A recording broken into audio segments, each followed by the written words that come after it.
समाधि संसार का अंत और सत्य का प्रारंभ है। समाधि मन की मृत्यु और आत्मा का जन्म है। इस ओर से देखें तो समाधि अंतिम चरण है, उस ओर से देखें तो समाधि पहला चरण है। श्रवण, मनन, निधिध्यासन, इनसे मन क्षीण होता चलता है, लीन होता चलता है, समाधि में पूरी तरह लीन हो जाता है। और जहां मन पूरी तरह लीन हो जाता है वहां उसका अनुभव शुरू होता है जो वस्तुतः हम हैं। इस समाधि के संबंध में ये सूत्र है और इस सूत्र में कुछ बहुत गहरी बातें हैं।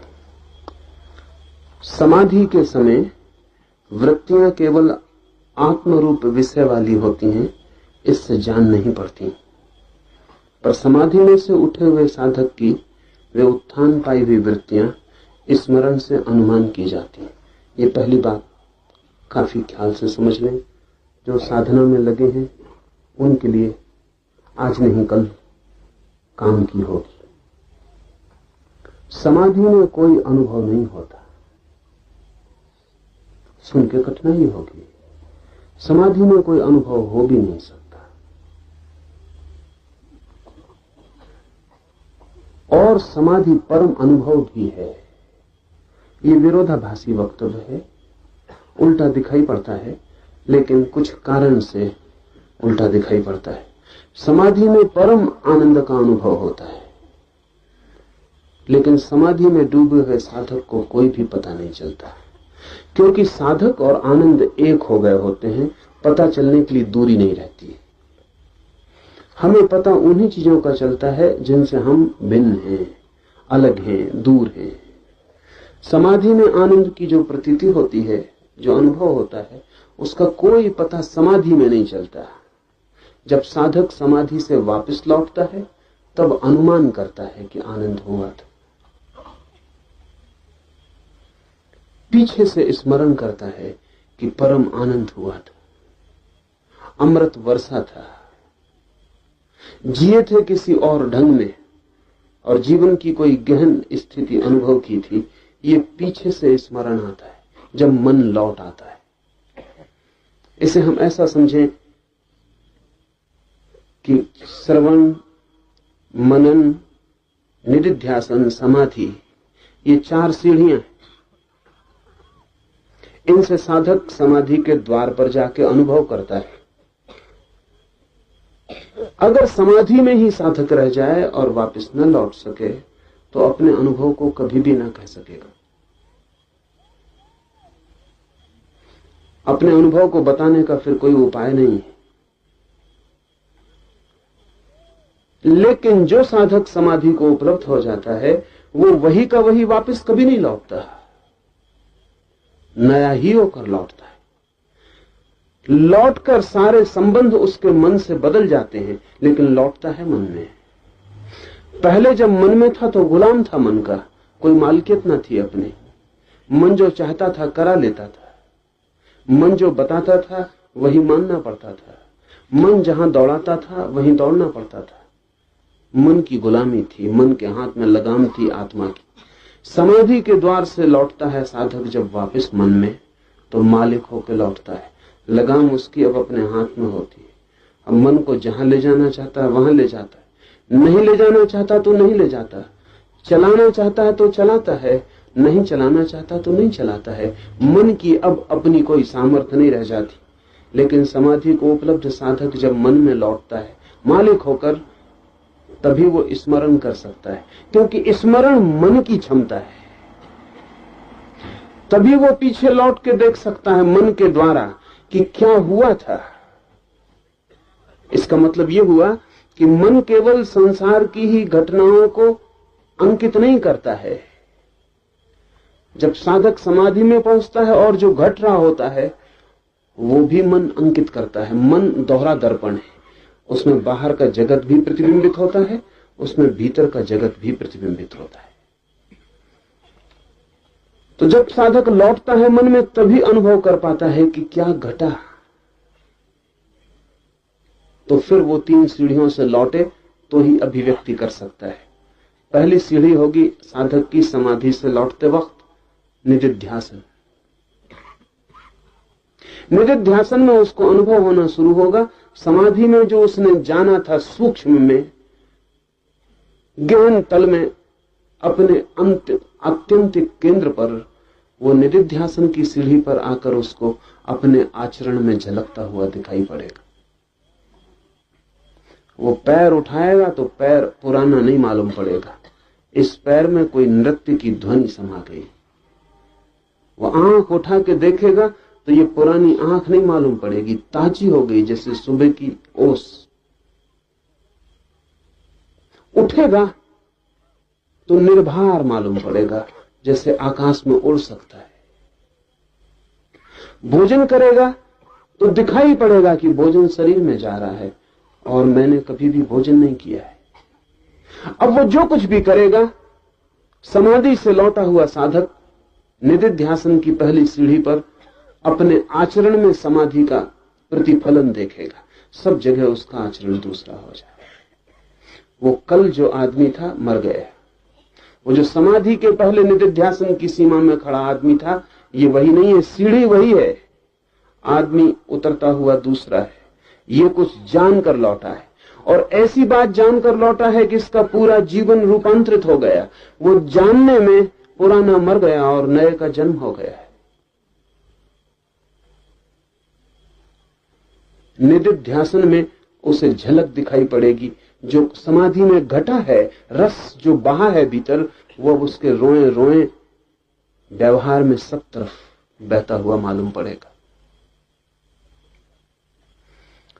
महाकाश्यप बुद्ध से बार बार जाके पूछता था, कब होगी समाधि? तो बुद्ध कहते थे, तू फिक्र मत कर, मुझसे पूछने ना आना पड़ेगा, जब हो जाएगी तो तू पहचान लेगा।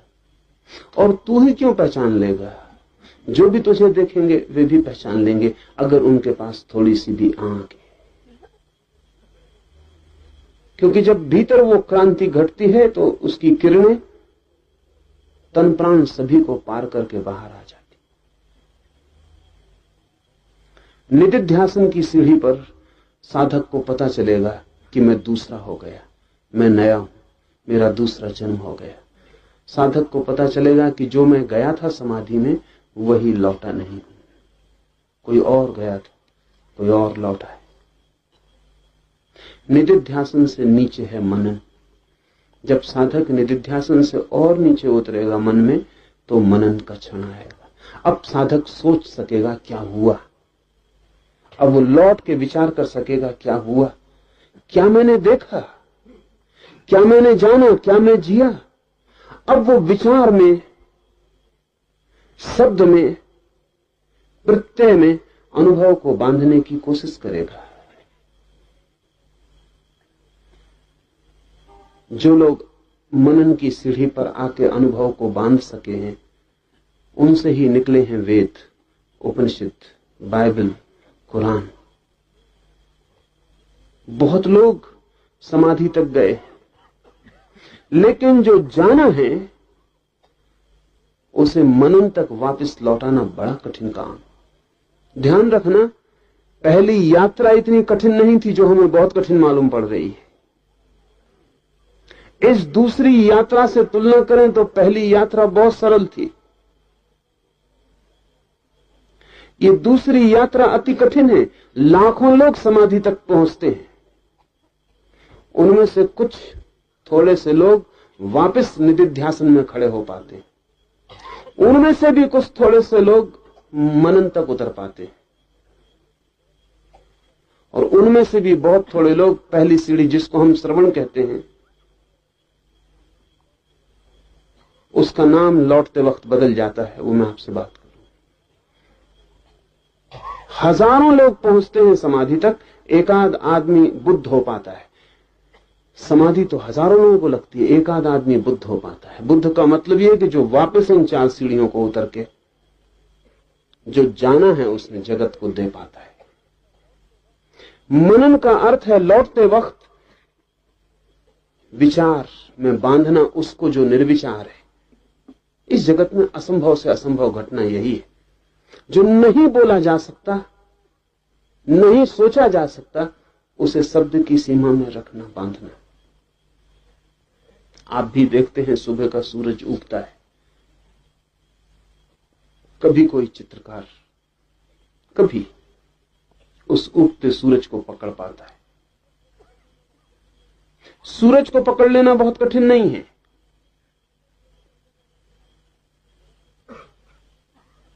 बहुत से चित्रकार बना लेंगे सूरज को, लेकिन उगते सूरज को पकड़ना कठिन है।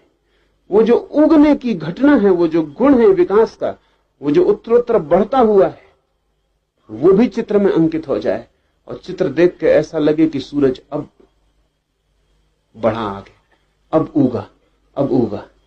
वृक्ष को पकड़ लेना कठिन नहीं है, लेकिन जीवंतता को पकड़ लेना कठिन है। ऐसा लगे कि पत्ते अब हिल जाएंगे, हवा का जरा सा झोंका और फूल झड़ जाएंगे। वो बहुत कठिन है, वो बहुत कठिन है। और वही फर्क है फोटोग्राफी में और पेंटिंग में। फोटोग्राफी कितना ही पकड़ ले, मुर्दा ही पकड़ पाती है। कभी कोई पिकासो, कोई वान गाग, कोई सीज़न पकड़ पाता है, वो जो जीवंतता है उसको।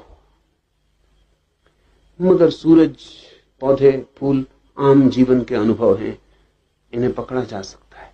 समाधि असाधारण अनुभव है, करोड़ों करोड़ों में कभी एकाध को होता है। और वहां जो होता है, सारी इंद्रियां असमर्थ हो जाती हैं खबर देने में। कान वहां सुनते नहीं, आंखें वहां देख नहीं सकती, हाथ वहां छू नहीं सकते, और अनुभव होता है अपरसीम, विराट जैसे टूट पड़े आपके छप्पर पर, सारा आकाश आ जाए आपके आंगन में, तो जैसी मुसीबत हो जाए और कुछ सोच समझना पड़े, वैसा समाधि के क्षण में होता है। छोटा सा चेतना का अपना घेरा, उसमें सारा सागर उतर जाता है। कबीर ने कहा है कि पहले तो मैं समझा था कि बूंद सागर में गिर गई, जब होश आया तब पाया कि बात उल्टी हुई है, सागर बूंद में गिर गया। तो कबीर ने कहा है कि पहले तो सोचे थे कि कुछ ना कुछ बता ही देंगे लौटकर, वो भी कठिन मालूम पड़ा था। बूंद जब सागर में गिर जाएगी तो लौटेगी कैसे, वो भी कठिन मालूम पड़ा था। कठिन है ही। कबीर का वचन है, हेरत हेरत है सखी, रहया कबीर हिराई। बूंद समानी समुद्र में, सोकत हेरी जाई। वो जो गिर गई बूंद समुद्र में, अब उसे कैसे बाहर निकाले ताकि वो खबर दे सके कि क्या हुआ। ये तो कठिन था ही, लेकिन कबीर ने बाद में दूसरी पंक्तियां लिखी और पहली पंक्तियों को रद्द कर दिया और कहा कि भूल हो गई, जल्दी में, अनुभव नया था, ठीक से समझ ना पाए क्या हुआ, आदत पुरानी थी, उसकी वजह से उल्टा दिखाई पड़ गया। दूसरी पंक्तियां लिखी, हेरत हेरत है सखी, रहया कबीर हिराई। समुद्र समाना बूंद में, सोकत हेरी जाए। वो समुद्र जो है वो बूंद में समा गया है। बूंद को तो किसी तरह खोज भी लेते, समुद्र में गिर गई थी। तो ये उल्टा हो गया है, समुद्र पूरा का पूरा आके बूंद में गिर गया है। अब इस बूंद को हम खोजने भी जाएं तो कहां जाएं? इस बूंद का अब कोई पता नहीं चल सकता। तो समाधि के क्षण में जो जाना गया है, संसार में जो हमने जाना है, उसको पकड़ने के सारे उपकरण व्यर्थ हो जाते हैं। हम ही व्यर्थ हो जाते हैं, हमारा होना ही बिखर जाता है, और कोई बड़ा होना जिसकी कोई सीमा नहीं हम पर टूट पड़ता है। आकस्मिक मर जाते हैं हम। समाधि महामृत्यु है, मृत्यु से बड़ी, क्योंकि मृत्यु में तो मरती है केवल देह, मन बचा रह जाता है। समाधि में मर जाता है मन। पहली दफे हमारा सारा संबंध मन से टूट जाता है। पहली दफा हम मन के सारे धागों से विच्छिन्न और अलग हो जाते हैं, और हमारा सारा ज्ञान मन का था। इसलिए पहली दफे समाधि में हम परम अज्ञानी होकर खड़े होते हैं। इसे फिर से दोहरा दूं, समाधि में हमारा ज्ञान काम नहीं आता, क्योंकि ज्ञान सब सीखा था मन ने। वो मन रह गया बहुत पीछे, बहुत दूर। हम निकल गए मन से आगे। जो जानता था वो साथी नहीं है वहां। जो सब बातें समझता था, शब्द का, सिद्धांत का जिसे बोध था, शास्त्र जिसे रच पच गए थे, वो बहुत पीछे छूट गया। वस्त्र ही नहीं छूट जाते, शरीर ही नहीं छूट जाता, मन छूट जाता है। जो हमारा गहरा सा गहरा अनुभव है वो सब पीछे पड़ा रह गया। मन से उछाल लगाकर साधक द्वार पर खड़ा हो गया समाधि के। अब जानने का उसके पास कुछ उपाय नहीं। समाधि के द्वार पर जो भी खड़ा होता है वो परम अज्ञानी की तरह खड़ा हो जाता है, परम अज्ञानी की तरह। कुछ भी जानने का उपाय नहीं, जानने की व्यवस्था नहीं, जानने के साधन नहीं, सिर्फ जानना मात्र खड़ा रह जाता है। फिर लौट के खबर देना बड़ी मुश्किल है। कौन खबर दे, कौन खबर लाए, लेकिन खबर दी गई है। कुछ लोगों ने अथक चेष्टा की है। वे ही परम कारुणिक हैं इस जगत में, जिन्होंने समाधि के द्वार से लौटकर खबर दी। क्यों? क्योंकि समाधि से लौटने का भी भाव नहीं उठता है। समाधि से लौटना ऐसे ही है जैसे आप जो चाहते थे वो मिल गया, सब इच्छा पूरी हो गई, हलने डुलने का भी कोई कारण न रहा, गति का कोई सवाल न रहा, वहां से लौटना। कहते हैं बुद्ध को समाधि हुई तो 7 दिन तक वो नहीं लौटे। बड़ी मीठी कथा है। कथा है कि सारे देवता उनके चरणों में इकट्ठे हो गए और इंद्र रोने लगा और ब्रह्मा ने चरणों पर सिर पटका और कहा कि ऐसा मत करें, क्योंकि हम देवता भी तरसते हैं उस बात के लिए जो समाधि को जानने वाला लौट कर देता है। और कितने जन्मों से कितने कितने लोग प्रतीक्षा कर रहे हैं कि कोई हो जाए बुद्ध, लौट के खबर दे।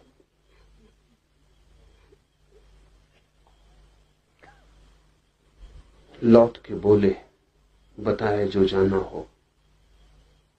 आप चुप ना रहें, आप बोले। लेकिन बुद्ध ने कहा, बोलने वाला नहीं रहा, बोलने की कोई इच्छा नहीं रही।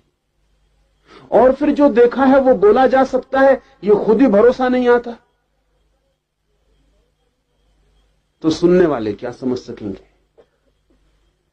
देवता नहीं माने तो बुद्ध ने कहा कि नहीं मानते हो तो मैं कहूं, लेकिन मैं तुमसे कहता हूं कि ये बातें जो मैं किसी से कहूंगा, अगर जानने के पहले मुझसे कोई कहता तो मैं नहीं समझता, तो कोई क्या समझेगा। और फिर बुद्ध ने कहा, इस अनुभव से यह भी अनुभव आ गया है कि जो मेरी बात को समझ सकेंगे वो मेरे बिना भी वहां पहुंच सकते हैं, और जो मेरी बात नहीं समझ सकेंगे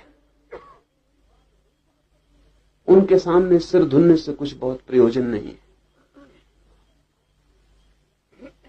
लेकिन देवताओं ने एक बड़ी मीठी दलील थी और उन्होंने कहा, हम जानते हैं ये बात सच है कि जो लोग समझ सकेंगे वे वही लोग हैं जो किनारे पर ही खड़े हैं, जो आपकी आवाज सुन ले। 1 कदम का फासला है, वे आपके बिना भी किसी न किसी तरह 1 कदम पार कर जाएंगे।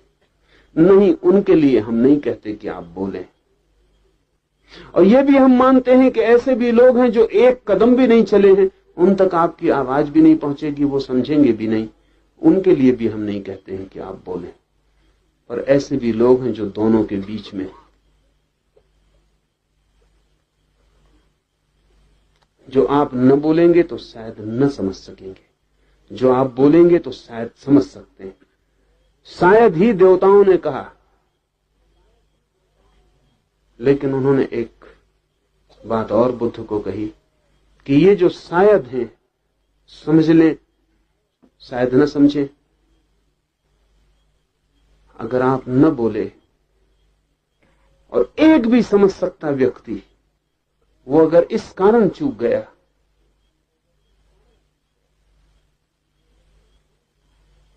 तो आप सोच लें, पीड़ा आपकी ही, पीड़ा आपको ही रहेगी।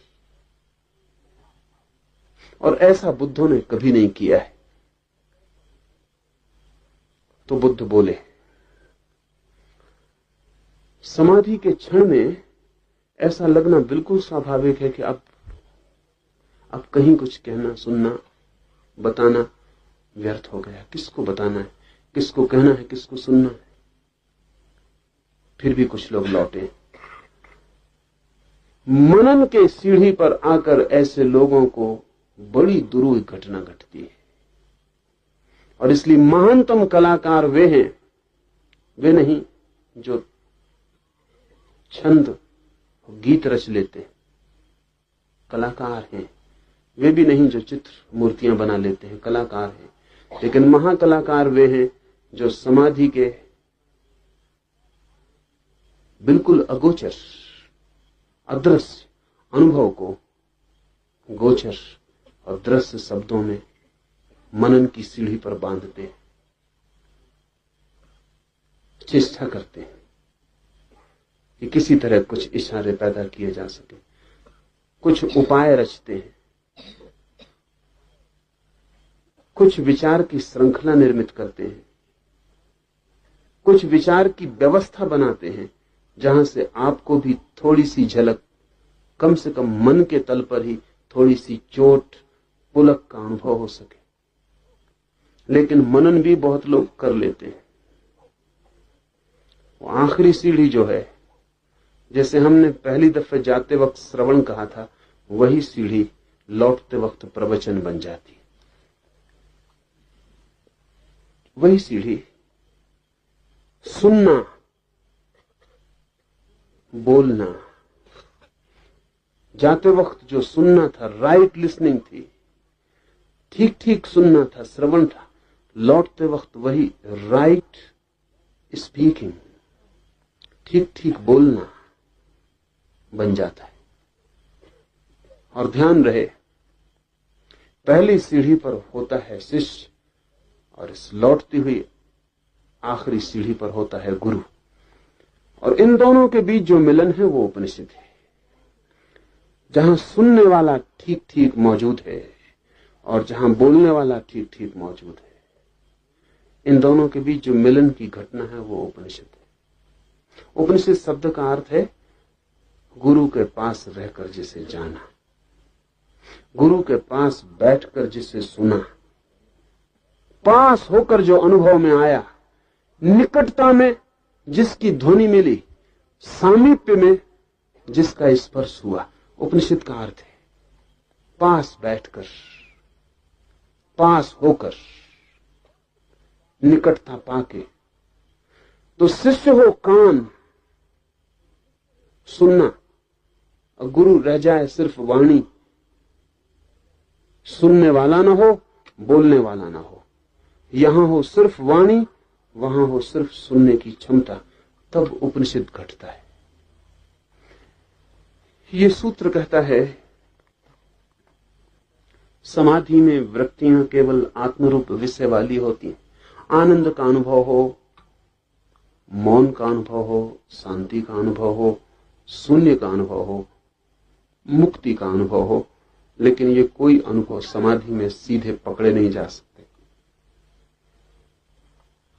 इससे जान नहीं पड़ती, ये वृत्तियां जान नहीं पड़ती। पर समाधि में से उठे हुए साधक की वे उत्थान पाई हुई वृत्तियां इस स्मरण से अनुमान की जाती हैं। तो बुद्ध भी ऐसा नहीं कह सकते कि ऐसा ही है समाधि में, वो भी इतना ही कहते हैं ऐसा मेरा अनुमान है कि समाधि में ऐसा है। इसलिए महावीर तो अपनी वाणी में स्यात लगाकर ही बोलते, वो कहते हैं स्यात वहां आनंद है। इससे कुछ कोई ये ना समझ ले कि महावीर को पता नहीं। वाणी से ऐसी लगता है कि महावीर भी अगर कहते हैं कि स्यात, तो इनको भी संदेह है। कुछ संदेह के कारण नहीं, अत्यंत सत्यनिष्ठा के कारण। महावीर की सत्यनिष्ठा इतनी अछूती और इतनी कुंवारी है कि वैसी सत्यनिष्ठा खोजनी मुश्किल है। तो महावीर ये कहते हैं कि जिस मन से मैं अब ये जान रहा हूं, वो मन वहां मौजूद नहीं था, ये दूर से मौजूद न था। मन चश्मदीद गवाह नहीं, दूर था, अनुमान किया है इसने, इन्फर किया है, सोचा है, घटना घटी थी दूर। जैसे हम यहां बैठे हों और गौरी शंकर के शिखर पर जमी हुई बर्फ को हम देख सकते हैं यहीं बैठे।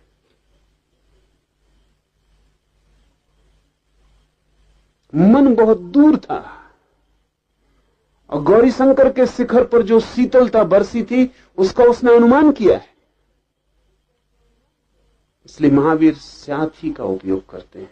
वे कहते हैं स्यात, वहां परम आनंद है। ये अत्यधिक सत्यनिष्ठा के कारण, क्योंकि अनुमान ही है ये मन का।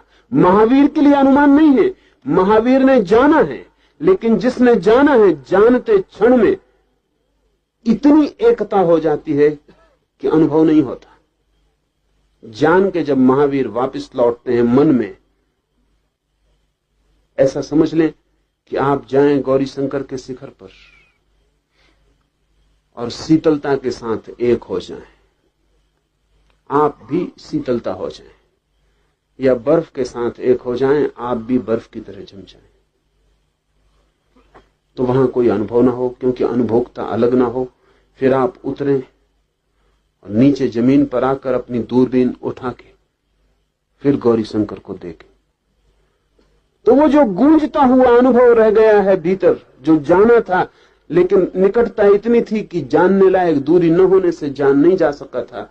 अब इस दूरी पर पर्सपेक्टिव, परिप्रेक्ष्य मिल गया। अब अपनी दूरबीन मन की उठाकर वापस देखा है।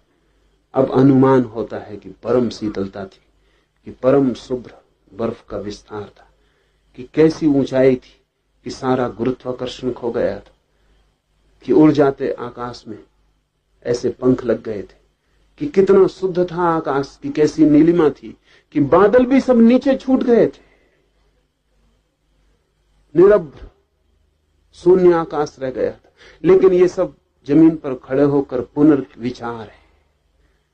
इसलिए सूत्र कहता है स्मरण से अनुमान की जाती है। इस अनादि संसार में करोड़ों कर्म इकट्ठा कर लिए जाते हैं, पर इस समाधि द्वारा वे नष्ट हो जाते हैं और शुद्ध धर्म बढ़ते हैं। इस दूसरे सूत्र में दो शब्द बड़े कीमत के हैं, कर्म और धर्म।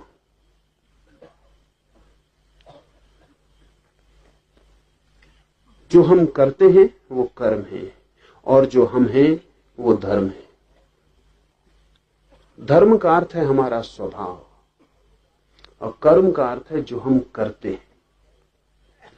कर्म का अर्थ है हमारा स्वभाव अपने से बाहर जाता है। कर्म का अर्थ है हम अपने से बाहर जगत में उतरते हैं। कर्म का अर्थ है हम अपने से अतिरिक्त किसी दूसरे से जुड़ते हैं। स्वभाव का अर्थ है दूसरे से पृथक, जगत में बिना गए जो मैं हूं, मेरा जो भीतरी होना है, मेरे करने से उसका कोई संबंध नहीं। मैं क्या करता हूं इससे वो निर्मित नहीं होता, वो मेरे सब करने के पहले मौजूद है, वो जो मेरा स्वभाव है। कर्म में भूल हो सकती है, धर्म में कोई भूल नहीं होती। कर्म में चूक हो सकती है, धर्म में कोई चूक नहीं होती। ध्यान रखना, धर्म का अर्थ यहां मजहब या रिलीजन नहीं, यहां धर्म का अर्थ है गुण, स्वभाव। वो जो हमारा आंतरिक स्वभाव है, हमारा होना है, बीइंग है। तो हम जितने कर्म करते हैं उतना ही आच्छादित होता चला जाता है स्वभाव। हम जो जो करते हैं उससे हमारा होना दबता जाता है और धीरे धीरे कर्म की इतनी परतें हो जाती कि हम ये भूल ही जाते हैं कि कर्मों के अतिरिक्त भी हमारा कोई होना है। अगर कोई आपसे पूछे आप कौन, तो आप जो भी उत्तर देते हैं वो कर्मों के बाबत है, आपके धर्म के बाबत नहीं। आप कहते हैं मैं इंजीनियर हूं, आप कहते हैं मैं डॉक्टर हूं, आप कहते हैं मैं व्यापारी हूं। आपने ख्याल किया, व्यापार कर्म है, आप व्यापारी नहीं है, व्यापार करते। कोई आदमी डॉक्टर कैसे हो सकता है? डॉक्टरी कर सकता है,